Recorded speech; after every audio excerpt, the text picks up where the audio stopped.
오늘은 우리들이 참 관심이 많이 있을 만한 주제인 성과 연애에 대한 특강이 있는 날이에요. 오늘 우리 강의해 주시기 위해서 정혜미 목사님께서 방문해 주셨는데요. 정혜미 목사님께서는 올 초에 우리 교회 중등부에 오셔서 중학생 친구들을 위해서 또 말씀을 전해 주셨고, 그리고 또 저는 중등부 전도사님이 너무 목사님이 좋으시다라고 이야기를 또 들었고, 최근에 또 책을 내셔가지고 책을 열심히 읽고 저도 많이 공부를 했습니다. 재미있게 열심히 공부했습니다. 그런데 이전에 목사님께서 해주셨던 강의를 들었을 때 제가 아쉬웠던 점이 하나가 있었어요. 뭐냐면 목사님께서 어떻게 하면 건강하게 우리가 성을 생각해야 할지, 어떻게 연애 관계를 잘 맺어가면은 좋을지 참 잘 설명해 주셨는데 우리에게 문제가 있어요. 좋은 연애를 하고 싶은데 좋은 연애를 할 짝이 없는 거예요. 그렇죠? 있어요? 네, 네, 저만 없어요? 네, 네, 제가 군대를 다녀와서 예비군 이제 끝나가는데 네, 그러네요. 네. 없어요. 예, 없어요. 인생 안 생겨요. 그쵸? 목사님께서 좋은 가르침을 주셔도 좋은 짝을 참 찾고 있는데 짝이 없어요. 그쵸? 그러면 우리에게 두 개의 질문이 생기는데, 첫 번째는 어떤 사람과 만나서 결혼해야 할지에 대한 질문, 좋은 사람이 누구냐에 대한 질문이 있는 거고, 두 번째는 그 좋은 사람이 있으면 그 좋은 사람을 어떻게 하면 잘 꼬셔서 연애 관계를 시작할 수 있을까에 대한 질문이 있어요. 그런데 두 번째 질문은 제가 답하기에는 아시겠지만 참 답하기 어려울 것 같아요. 제가 여기서 뭔가 얘기해도 별로 이렇게 신빙성이 없죠, 그죠? 네, 그러니까 두 번째는 좀 제쳐놓고, 그럼 남는 질문이 어떤 사람과 누가 과연 좋은 사람인가에 대한 질문이 우리는 여기서 해결을 해볼 수 있을 것 같아요. 오늘 우리가 보려고 하는 잠언의 말씀이 이 질문과 관련이 있습니다. 잠언은 지혜에 대해서 소개해주고 지혜가 무엇인지에 대해서 알려주는 책이에요.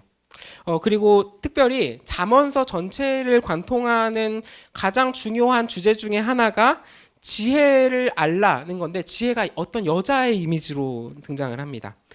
잠언서의 1차적인 독자가 젊은 남자거든요. 아들아, 너는 내 말을 들어라 하니까 아들에게 하는 거잖아요. 젊은 남자에게 주는 말씀인데, 이게 여자 독자들에게는 어떤 남성으로 생각을 해도 좋습니다. 그러니까 지혜라는 존재와 좋은 관계를 맺어가는 것을 어떤 남자, 어떤 여자와 비유해서 볼 수 있는 거예요.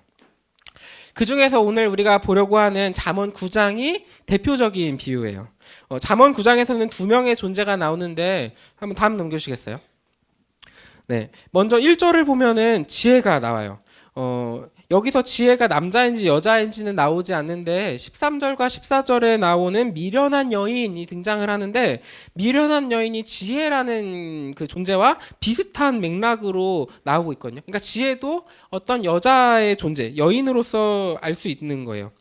지혜 여인과 미련한 여인의 공통점은 성읍 높은 곳에서 부르고 있어요, 사람들을. 그리고 이 두 여인이 하는 말도 굉장히 비슷해요.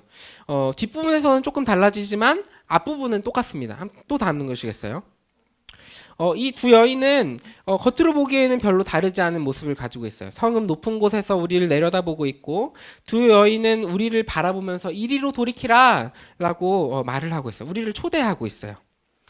두 여인의 메시지는 처음에는 똑같이 어리석은 자는 이리로 돌이키라 이렇게 시작을 하지만 뒷부분에서는 전혀 다른 결과를 전해주고 있습니다. 먼저 지혜 여인을 선택한 결과를 보면 5절과 6절입니다. 너는 와서 내 식물을 먹으며 내 혼합한 포도주를 마시고 어리석음을 버리고 생명을 얻으라. 명철의 길을 행하라 하느니라. 지혜 여인은 와서 내가 키운 식물을 한번 먹어보지 않을래? 내가 만든 포도주를 한번 먹어보지 않을래? 이렇게 이야기를 하고 있어요. 그리고 생명을 얻고 명철의 길을 걸으라 라고 알려주고 있어요. 미련한 여인을 선택한 결과도 한번 볼까요? 17절입니다. 도둑질한 물이 달고 몰래 먹는 떡이 맛이 있다는도다. 미련한 여인이 주는 식탁에는 도둑질한 물과 몰래 먹는 떡이 있어요. 둘의 공통점은 똑같이 준비한 식탁이 있고 같이 식사 교제를 하자는 건데, 지혜 여인은 손수 키운 식물과 내가 만든 포도주를 먹자라고 하는데, 미련한 여인이 준비한 음식은 도둑질한 물과 몰래 먹는 떡이라고 해요. 그런데 우리가 자기를 선택해달라고 하는 지혜 여인과 미련한 여인의 초대를 그냥 조심스럽게 봐야 돼요. 이게 지금 식탁이 준비되어 있으니 와서 밥 먹고 가세요 이 정도로만 생각을 하면 안 되고, 왜냐하면 지금 어디 식당에서 호객행위를 하는 게 아니거든요. 이게 집으로 초대를 하는 거예요.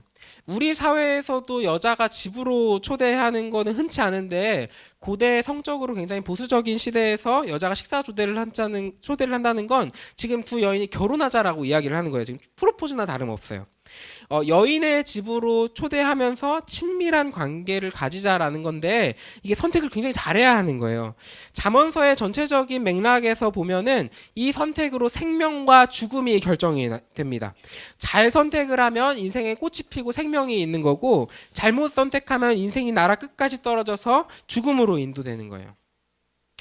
그런데 사실 문제는 우리가 이 두 여인의 초대를 우리가 구분할 수 없다라는 게 문제예요. 왜냐하면 두 여인의 초대는 똑같은 모습을 가지고 있어요.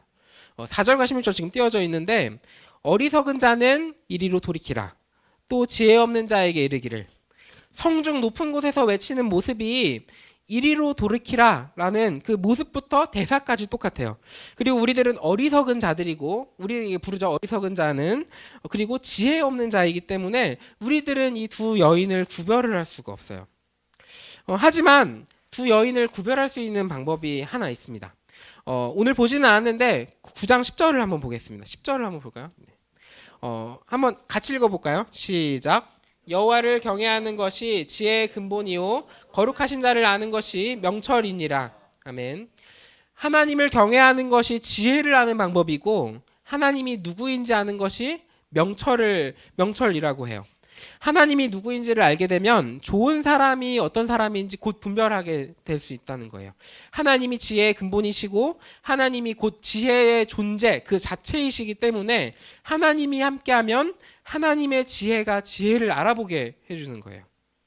잠언에서 알려주는 미련한 여인을 구별하는 방법은, 특별히 9장에서 알려주는 방법은 그 앞에 객들이 누구인지 어디에 있는지를 알아보라는 거예요. 18절입니다.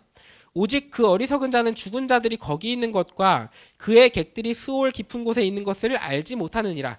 그러니까 미련한 여인에게 손님들이 있었는데 그 손님들이 어디 있는지를 잘 살펴보니까 스올 깊은 곳, 그러니까 지옥에 떨어져 있다라는 거고, 근데 어리석은 자는 이걸 모르는데 지혜를 사모하고 지혜를 알아가면, 하나님의 말씀을 사모하면 지혜와 명철을 통해서 하나님께서 우리를 돌봐주시고 길을 잃어버리지 않도록 해주시기 때문에 그 존재가 어디 있는지를 알 수 있다는 거예요. 그 사람이 누구랑 어울리고 있는지를 보게 된다는 거예요. 우리에게 분별할 수 있는 지혜를 주시는 거예요. 그래서 우리는 지혜를 알아야 하고 지혜가 누구인지를 알아내야 하는 거예요. 하지만 또 문제가 하나가 더 있습니다. 우리에게 여유가 없다는 게 또 문제예요. 이 선택의 문제가, 이 미련한 여인, 지혜 여인을 구별할 수 있는 선택의 문제가, 마트에 가서 물건이 두 개가 있으면 그냥 두 개 딱 보고 계속 관찰하다가 이렇게 하나 딱 골라서 나오면 되는 그런 게 아니라, 오래도록 고민할 수 있는 문제가 아니라는 게 문제예요. 지나쳐가서 놓치면 끝나는 문제처럼 느껴진다는 게 또 하나의 커다란 문제입니다. 심지어 미련이라는 여인은 우리를 유혹을 해요. 9장에서는 세게 나타나지는 않는데 7장에서에 나오는 음녀는 지나가는 행인인 우리들을 굉장히 세게 유혹을 합니다. 그때 기생의 옷을 입은 간교한 여인이 그를 맞으니 그 여인이 그를 붙잡고 그에게 입맞추며 부끄러움을 모르는 얼굴로 그에게 말하되, 7장에 나오는 간교한 여인은 그냥 높은 성에서 외치는 것으로 끝나는 것이 아니라 우리를 유혹해요. 기생에 오시면 굉장히 야한 옷을 입었다라는 건데, 야한 옷을 입은 여자가 나타나서 붙잡고 끌어안고 입맞추고 이렇게 유혹하는 거예요. 이런 유혹에 휘말리면 사실은 빠져나오기 어려울 거예요. 이거는 남자에게뿐만이 아니라 여자에게도 마찬가지예요. 여학생 친구들에게는 이런 모양으로 유혹이 다가오지는 않겠지만, 우리는 이런 유혹이 있을 때 유혹을 이겨내야 해요. 유혹의 결과가 죽음이라는 것을 알면서도 우리는 유혹에 너무나 이끌리고 거기에 다가가게 되는 게 사실 현실입니다. 근데 우리가 유혹을 이겨낼 수 있는 중요한 방법은 지혜와의 관계를 발전시키는 거예요. 유혹을 이기는 가장 중요한 방법은 사랑하는 대상을 더욱 깊이 사랑하는 거예요. 오늘 말씀에서 빗대어지는 우리들은 명확하게 가야 할 길이 있었습니다. 15절, 자기 길을 바로 가는 행인들을 불러 이르되, 우리들은 뭐 이리저리 흐름 따라서 뭐 왔다 갔다 이렇게 하는 것이 아니라 자기 길을 가고 있었어요. 미련한 여인이 우리를 가로막은 거예요. 그리고 우리들이 가야 할 길은 10절에서 보았듯이 지혜의 근본이신 여호와 하나님께로 가야 하는 거였어요. 하나님이 우리의 길이요 진리요 바라보고 가야 할 표지판이었던 거예요. 그러니까 이 말은 아까 이야기했듯이 하나님의 말씀을 보면서 지혜를 알아야 한다라는 거예요. 이제 말씀을 마치려고 하는데요. 오늘 말씀에서 지혜 여인과 비련한 여인은 하나의 비유였어요. 이것이 하나님과 사탄, 이것에 대한 비유였어요. 근데 하지만 이것을 그냥 비유로만 생각하는 것이 아니라 여기에 써 있는 그대로 1차원적인 이 스토리라인 그대로 이해해도 돼요. 왜냐하면은 아버지가 아들에게 쉽게 설명해 주려고 풀이해 주려고 하는 스토리니까 그 스토리 그대로가 가지는 교훈도 우리는 받아들여도 되는 거예요. 아버지는 이렇게 조언을 할 거예요. 이성관계에서 이상한 사람 만나면 안 돼. 유혹하는 사람이 있으면 도망쳐. 그리고 악한 사람은 만날 생각 하지도 마. 꿈도 꾸지 마세요. 네? 악한 사람을 만나면 안 됩니다.